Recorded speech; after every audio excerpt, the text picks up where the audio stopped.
여러분들과 인사하겠습니다. 잘 오셨습니다. 오늘은 어린이 주일입니다. 5월은 가정의 달, 어린이 주일입니다. 그런데 오늘 많은 어린이들이 연휴 기간이라 싹 놀러 가 버렸네요. 제가 이렇게 저도 결혼을 하고 자녀가 있지만 이렇게 뭐라 그럴까요? 자식을 갖는다는 거 참 신기한 것 같아요. 신기한 것 같아요. 동물들 중에는 이렇게 번식을 하는 방법에서 무성생식이라는 걸 하는 동물들이 있는데 생물들이 있죠. 이렇게 아베바 같은 거 이렇게 반으로 둘이 딱 쪼개진다든지 선인장 같은 것도 그냥 부러졌는데 이렇게 아무데나 심으면 나죠. 예. 도대체 뭐가 엄마고 뭐가 아들이고 그죠? 뭐가 아빠고 자식이고 이게 구분이 안 되는 것 같아요. 그렇게 막 쪼개져 가지고 막 생겨나니까 그죠? 대신에 사람은 이제 그렇지가 않죠. 사람은 남자 여자가 있어서 꼭 이렇게 수정을 해가지고 자녀가 태어납니다.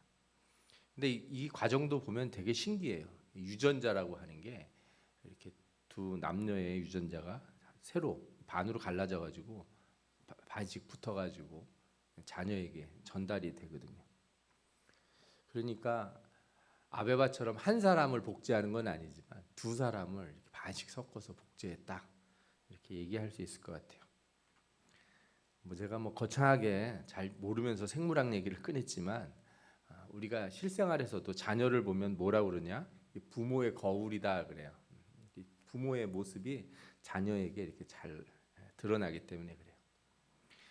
성격이나 말투, 식성 같은 거 보면 정말 유전자의 힘 대단하다 이렇게 생각이 들고요.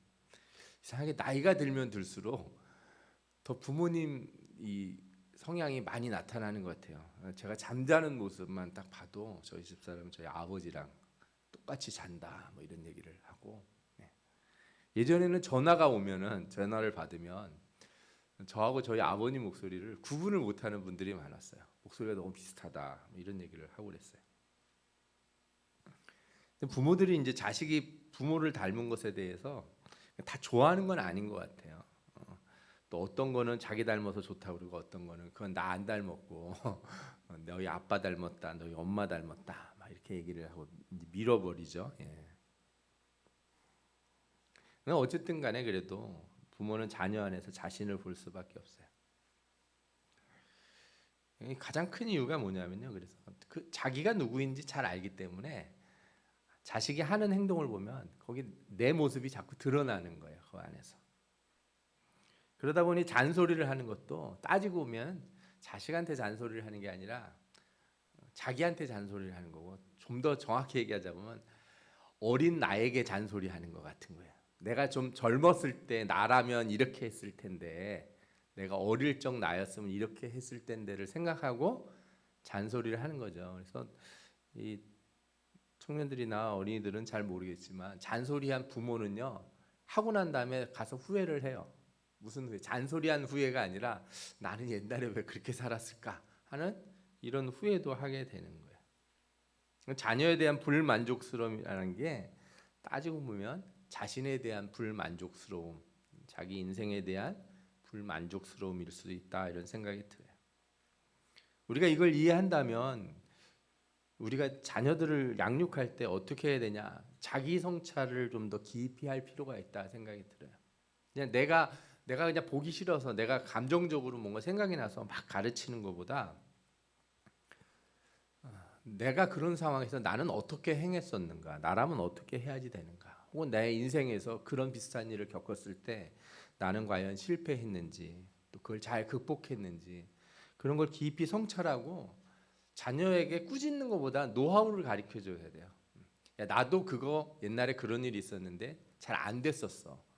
돌이켜 생각해 보니까 이러이러해서 잘 안 됐더라. 너는 한번 다음에는 아빠의 이런 경험을 토대 삼아서 한번 잘 해봐라. 아, 그때 그렇게 잘 됐는데 나는 이렇게 해서 잘 됐는데 너는 어떻게 해서 잘 됐냐? 이렇게 해서 자기와 자녀들을 같이 이렇게 비교하면서 대화를 하기 시작한다면 그게 이렇게 자녀들에게도 도움이 되고 또 자신을 성찰하는 데도 큰 도움이 될 것이다 이런 생각이 들어요. 반대로 얘기하면 자녀들도 마찬가지예요. 부모가 얘기할 때 좀 잘 들어야 돼요. 왜? 나랑 제일 비슷한 사람이 살아왔었거든요. 그 살아온 얘기를 해주는 거예요. 그러니까 내가 뭔가 실수를 하거나 내가 무의식적으로 행동을 하면 내가 누구를 제일 잘 따라서 할 가능성이 높냐? 내 부모를 따라 할 가능성이 제일 높아요. 내 친척들, 형제들도 있고 부모도 있는데 하여튼 유전자를 받았으니까 내 하는 행동이 나도 모르게 내 부모를 닮았을 가능성이 되게 높거든요. 그러니까 부모가 얘기하는 거를 좀 잘 들을 필요가 있어요. 이 양쪽에서 이렇게 같이 성찰을 하면서 대화를 하면 좋은 교육과 훈계가 될 거라고 생각이 들어요. 근데 이상하게 이게 잘 안 됩니다. 잘 안 돼요. 성경에 그런 사람이 하나 나오는데 다윗이에요. 다윗. 성경을 보면요, 부모와 자식 간의 관계에 대해서 긴 분량을 통해서 할애하는 곳이 거의 없습니다.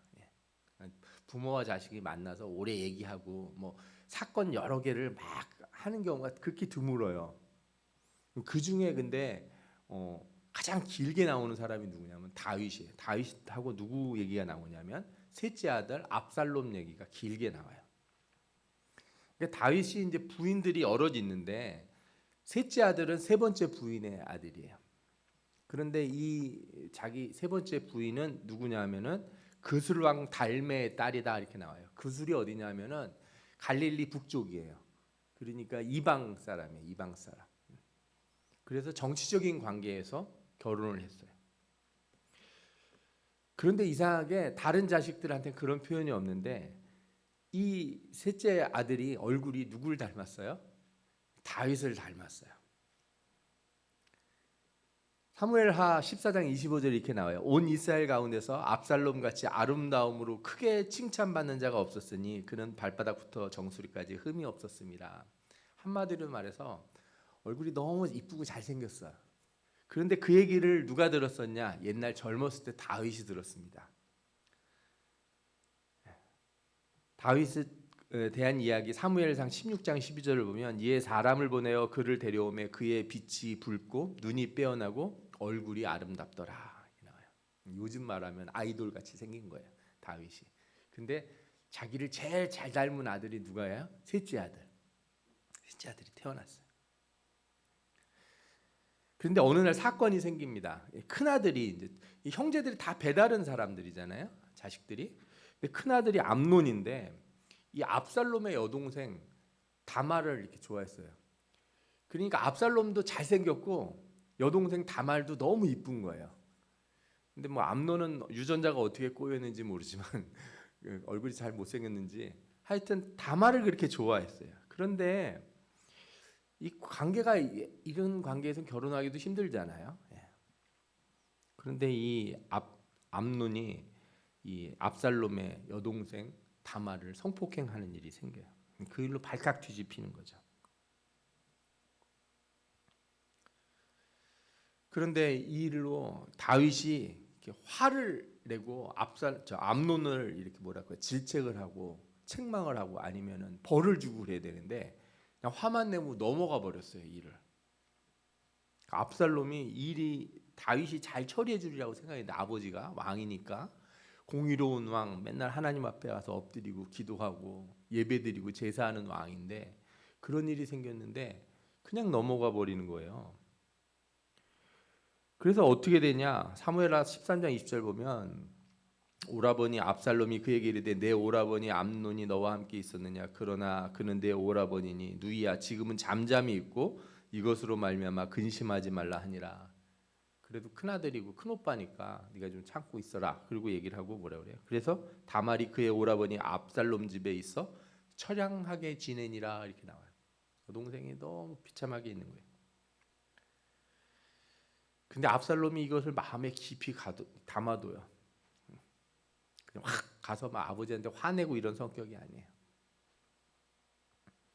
생각해 보면 되게 이상합니다. 다윗이라고 하는 사람이 얼마나 억울한 일을 많이 당하는 사람이에요. 자기는 잘못한 게 하나도 없는데 사울한테 막 쫓겨다니고, 그죠? 사람들이 얼마나 자기를 괴롭히고, 그래서 막 블레셋 같은 데 가서 미친 짓도 하고, 막 별의별 일을 다 겪은 사람이에요.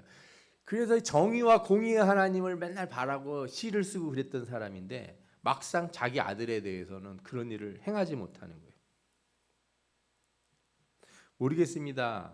아무래도 압살롬이 자기를 제일 닮아서 자기처럼 참고 인내하면 인내할 줄 이렇게 생각했는지도 모르겠어요. 잘 참았을 것이다 이렇게 그냥 대충 넘어가려고 했는지도 모르겠어요.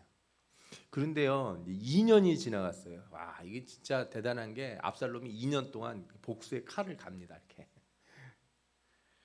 그리고서 형제들을 다 불러가지고 잔치를 벌여요. 처음에는 이제 암논도 걱정이 되겠죠. 저 압살롬이 자기한테 해코지를 할 것 같다 이렇게 생각했는데 2년 동안 아무 말 없다가 그러니까 다 잊어버렸나 보다. 항상 웃고 이렇게 지냈을 테니까. 근데 잔치를 벌렸을 때 형제들을 다 오게 했는데 그 왕자들 가운데서 누굴 죽여요? 큰형 암논을 죽입니다. 압살롬이. 그리고 도망을 쳐요. 어디로? 외가로 도망쳐요. 자기 할아버지가 이제 왕이잖아요. 그수랑 달매가 있는 그 그술로 가요. 도망을 쳐요. 거기서 3년 넘게 지내요.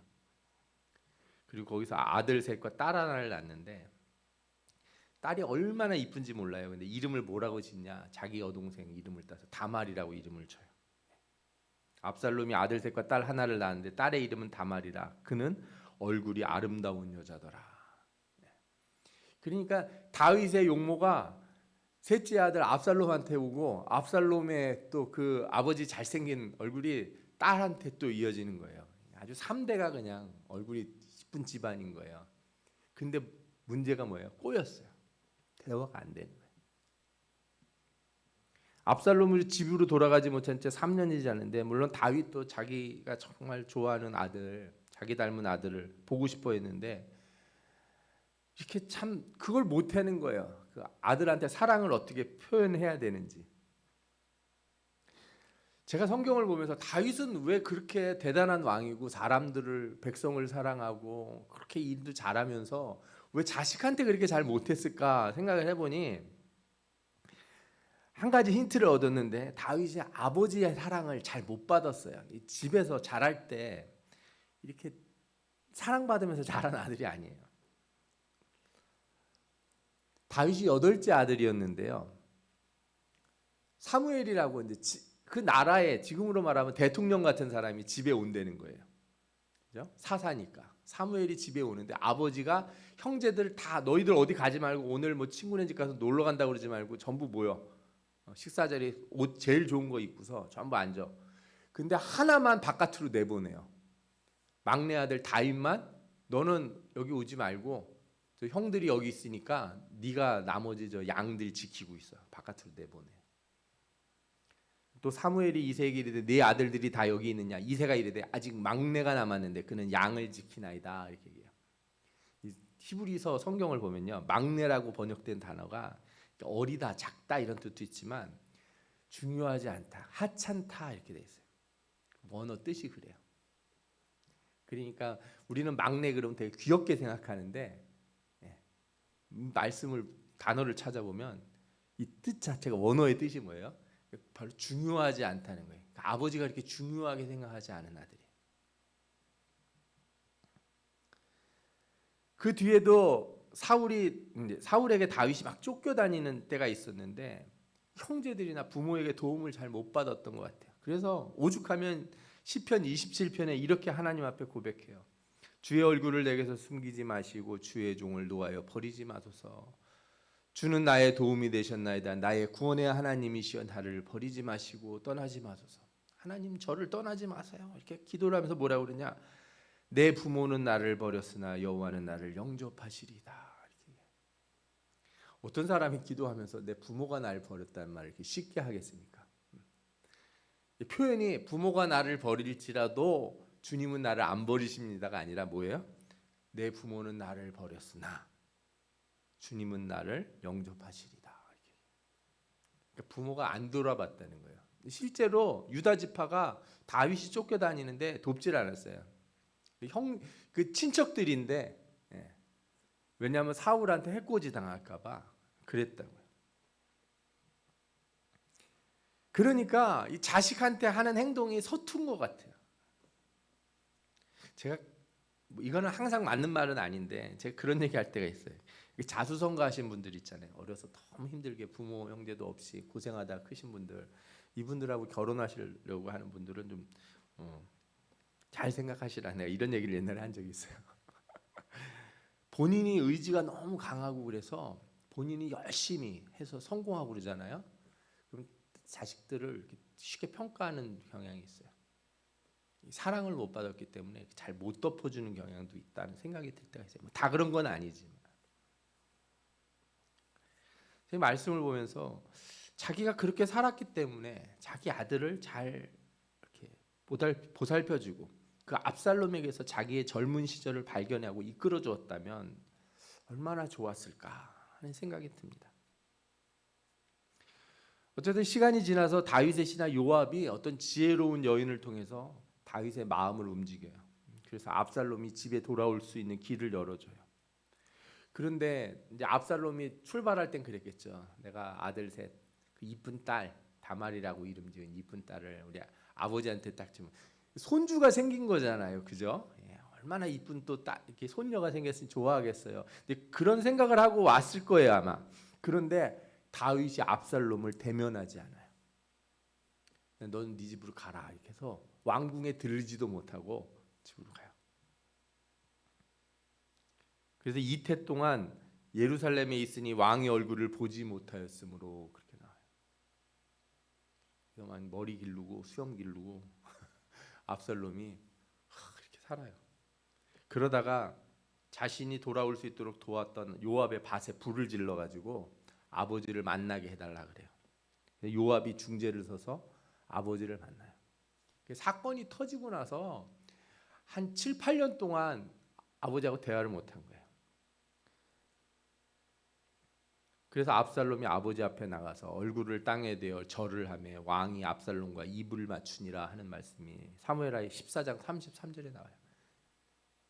누가 먼저 화해를 신청한 거예요? 아들이. 아버지가 아들을 먼저 안아준 게 아니라 아들이 먼저 요청을 해서 진정한 화해가 안 됐어요. 아버지가 아들을 먼저 품어주지 않았고 오랫동안 마음에 품은 얘기를 나누지 못했어요. 이야기를 안 하면 어떤 일이 생기는지 아십니까? 부모와 자식 간에 오해가 자라요. 그리고 그 오해가 관계에 균열을 내요. 갈라진 틈이 더 벌어져요. 부부 사이랑도 비슷한데요. 부부 사이에서도 처음에 싸움이 났을 때 빨리 해결을 하면 돼요. 대화를 해서 문제가 뭔지 당신이 이렇게 하고 나는 이렇게 합시다. 이렇게 해결을 하면 좋은데 그냥 싸움만 하고 그냥 지나가 버리는 거예요. 덮고 지나가는 일이 반복되잖아요. 그럼 나중에 어떻게 되냐면 저 사람하고는 안 돼. 이렇게 포기를 해요. 머릿속에서. 관계를 이렇게 끝을 냈다고 결정이 나요. 이미 마음속에서는 다 끝났다는 생각이 마음속에 들어오거든요. 이 오해가 관계에 균열을 냈는데 그래서 압살롬이 어떻게 돼요? 아버지를 포기하게 돼요. 우리 아버지는 뭐 나한테 관심도 없고 날 좋아하지도 않고 사랑하지도 않나 보다. 아버지는 그리고 게다가 불의해 정의롭지도 않아. 겉으로는 사람들 앞에 정의로운 왕인 척하고 맨날 하나님 앞에 가서 예배는 드리고 제사는 드리면서 내 이 불의한 문제를 해결해 주지 아니하고 나의 억울한 이 문제는 그냥 넘어가려고 그래. 그래서 다윗을 가장 많이 닮은 압살롬이 다윗을 향해 역모를 준비해요. 아버지한테 반역을 하는 거죠. 현대적으로 다윗과 압살롬의 이야기를 가져오면요, 자녀의 잘못을 용서하지 못하고, 혹은 이렇게 마음에서는 용서는 하는데, 혹은 표현하지 못하는 부모와 자식 간의 관계를 보여주는 건 아닌가 하는 생각이 들어요. 제가 보면서 왜 자녀에게서 발견되는 자신의 모습을 외면하는 걸까? 나와 가장 비슷한 사람이 나와 가장 비슷한 환경 속에서 그런 경험을 했는데 왜 나는 그것을 바르게 가르치고 그 지도하는 것에 서툴까? 제가 이 설교를 준비하면서도 저 자신도 참 서툴다는 생각이 들어요. 자녀들한테 얘기하자면 변명 비슷하게 하자면 미안하지만 나도 아버지가 처음이다 야. 나도 부모가 처음이다. 내 인생에.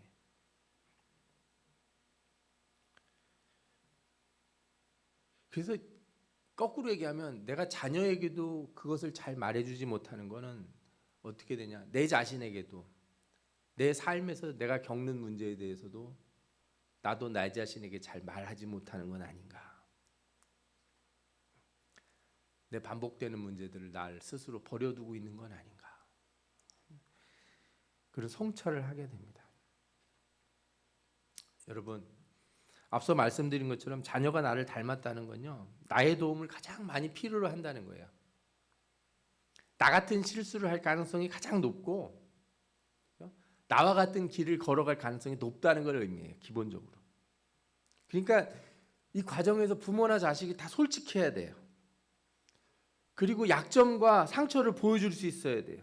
내가 그렇게 살았기 때문에 가졌던 나의 상처, 나는 왜 그렇게밖에 할 수 없었는지 내 약점들을 보여줘야 자녀가 공감하고 그래서 대화를 할 수 있고 그래서 교훈을 얻을 수가 있어요. 근데 나의 약점, 나는 약점이 없고 나는 문제가 없고 하는 부모가 돼서 자녀를 가리키려고 그러면 자녀는 이미 봤거든요. 아버지, 어머니의 약점과 그 문제들을 다 봤었기 때문에 그런 가르침은 공감을 잘 안 해요. 나를 가장 닮은 자녀에게 내가 어떻게 하면 좋은 부모가 될 수 있을까? 내 살아온 길을 먼저 보여줘야 돼요. 내 실수를 보여주고 나의 단점도 얘기해주고 내가 어떻게 극복했는지 이런 얘기도 해주고 그럴 때 좋은 부모 자식 간을 떠나서 같은 사람으로서의 그죠? 가장 나와 비슷한 유전자를 가진 가장 얼굴도 비슷하게 생긴 그 사람으로서 그죠? 가까운 사람으로서의 친밀한 관계가 형성된다고 저는 생각합니다. 여러분들이 돌아가셔서 그렇게 부모와 자녀의 관계를 한번 만들어 보시기를 축원합니다. 아멘. 근데 제가 여기까지만 말씀드리면 이거는 뭐 세상의 강의도 이렇게 얘기할 수 있을 것 같아요. 우리 유전자가 비슷하다 우리 자녀들하고 그러니까 이렇게 한번 해봐라. 그런데 성경에서는 한 가지를 더 가르쳐줘요. 그게 뭐냐면요. 몸은 부모에게서 받지만 영혼은 누구에게서 왔어요? 하나님에게서 왔다. 전도서에서 뭐라고 나오냐면 흙은 여전히 땅으로 돌아오고 영은 그것을 주신 하나님께로 돌아가기 전에 기억하라 이런 말씀이 나와요. 그러니까 자녀의 영혼은 내가 준 게 아니고 누가 준 거예요? 하나님이 주셨다. 그러니까 자녀를 가르치고 훈계할 때 내 인생 경험으로만 하면 안 돼요. 반드시 그 영혼의 양식이 되는 하나님의 말씀을 가지고 가르쳐야 돼요. 내 인생의 경험, 삶의 경험만 가지고 가르친다면 나는 좀 괜찮은 아버지, 인격적인 아버지, 뭐 인격적인 엄마, 그죠? 좋은 부모 이 정도는 될 수 있을 거예요. 그런데 하나님 말씀을 가지고 가르치면 내가 하나님 말씀을 붙들고 살아왔던 이야기로 가르치면 그때 나는 좋은 하나님의 이렇게 양육자가 되는 거야. 하나님의 백성을 가리키는 양육자가 된다는 거예요. 그래서 여러분들이 자녀를 대할 때 절대 잊지 말아야 되는 게 뭐예요? 그를 나와 같은 영혼을 지닌 한 인간으로 대해야 돼요. 아무리 나이가 어려도 그 자녀를 막대하는 거는요. 하나님이 만드신 사람을 막대하는 거예요. 여러분 세상 사람은 뭐 막대해도 됩니까? 안 되잖아요. 자녀도 동등하게 인격적으로 대해야 돼요. 나를 닮았고 내 유전자를 가졌고 내 뱃속에서 자랐지만 성경은 하나님이 생명을 만드셨다 분명히 말씀하거든요. 주께서 내 내장을 지으시면 나의 모태에서 나를 만드셨나이다. 시편 139편에 말씀하고 있어요. 그러니까 하나님이 다 만드신 거예요. 내 몸을 하나님이 사용하셔서 자녀를 이 땅에 보내셨다 이렇게 봐야죠. 그러니까 내 소유처럼 대해서는 안 돼요. 그에게 영을 주셔서 우리와 같은 인격체가 되게 하셨다면 그를 가르치고 양육할 책임이 있는 거죠. 여러분들은 기본적으로 가정이 뭐예요? 교회예요, 교회. 가정이 교회가 돼야 돼요. 부모는 목회자가 돼야 되는 거예요. 양육할 때 반드시 영의 교훈으로 가르쳐야 돼. 영의 교훈으로. 오늘 읽은 본문에도 나오죠. 또 아비들아 너희 자녀를 노엽게 하지 말고 오직 주의 교훈과 훈계로 양육하라. 뭘로 양육하라고요? 주의 교훈과 훈계로. 너의 인생 경험과 너의 인생 가치관으로 하지 말고 주님의 교훈과 훈계로 양육하라. 내 얘기를 해주는 건 뭐예요? 우리 아들이, 자녀들이, 딸이 날 닮았으니까 나 같은 실수를 할 가능성이 있어서 설명해 주는 거지만 답은 내가 줄 수 있는 게 아니고 누가 주시는 거예요? 하나님이 주신다. 네. 자녀한테 분명히 가르쳐야 돼요. 내 얘기도 참조를 하지만 답은 누구한테 얻어야 된다? 하나님에게서 얻어야 된다. 다윗이 너무 안타까운 게 그거예요. 본인은 그렇게 기도해가지고 하나님 앞에 답을 얻은 사람이 자녀들에게 그런 일이 있을 때 위로해주고 하나님 앞에 기도해서 답을 얻어야 된다. 이렇게 가르쳤어야 되지 않을까 하는 생각이 들어요. 잠언 22장 6절에 뭐라고 나옵니까? 마땅히 행할 길을 아이에게 가르치라. 그리하면 늙어도 그것을 떠나지 아니하리라. 여기서 마땅히 행할 길이 뭡니까? 절대 오해하시면 안 돼요. 이 인간의 도덕이나 예의가 아니에요. 이 마땅히 행할 길이라는 게. 인간이 마땅히 행할 길은 유교적 도덕이나 사회적 가치관이 아니고 하나님의 말씀입니다. 하나님을 섬기고 하나님을 두려워하도록 가르쳐야 되는 게 그게 마땅히 할 일이에요. 천국과 지옥을 가르치고 영원한 형벌 앞에서 심판하실 하나님이 있다는 걸 가르쳐줘야 되는 거예요. 그건 안 가르쳐주고 자기 인생 가치관이나 가르치고 그러면은 자녀가 실패할 때 뭐라 그랬어요? 아버지가 그렇게 가르치지 않았냐 그럴 거 아니에요. 인생에서 실패하는 거 큰일이 아닙니다, 여러분. 인생에서 실패할 수도 있고, 그죠? 아무것도 안 가지고 다 없어질 수도 있어요. 그런데 인생에서 실패를 해도 천국에는 가야죠. 그 사람은 영원히 실패하지 않은 사람이에요. 영생을 얻은 사람은. 잠시 사는 동안 실패를 경험할 수는 있겠지만 그의 인생이 하나님 앞에 가게 되는데, 하나님 나라에 가는데, 이 세상에서 아무리 돈을 많이 벌었든 뭐 빌 게이츠만큼 벌었든 누구만큼 벌었든 그게 뭘 하나님 나라에 가서 대단한 일이겠어요. 그러니까 그걸 가르쳐 주는 게 핵심인 거죠.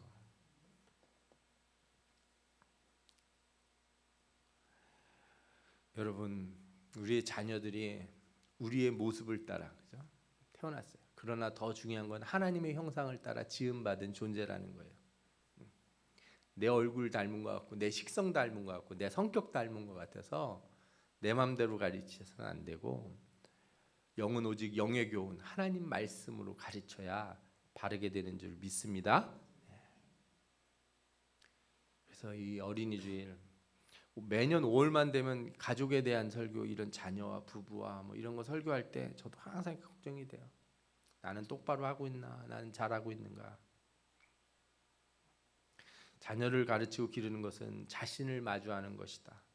또한 하나님이 보내신 한 영혼을 마주하는 것이다. 전도할 때처럼 대하셔야 돼요. 기도하고 인격적으로 대해야 됩니다. 내 몸과 같이 사랑해야 돼요. 나의 인생의 경험들 뿐만 아니라 하나님의 말씀으로 가르치고 창조의 원리를 온전히 심어줘야 돼요.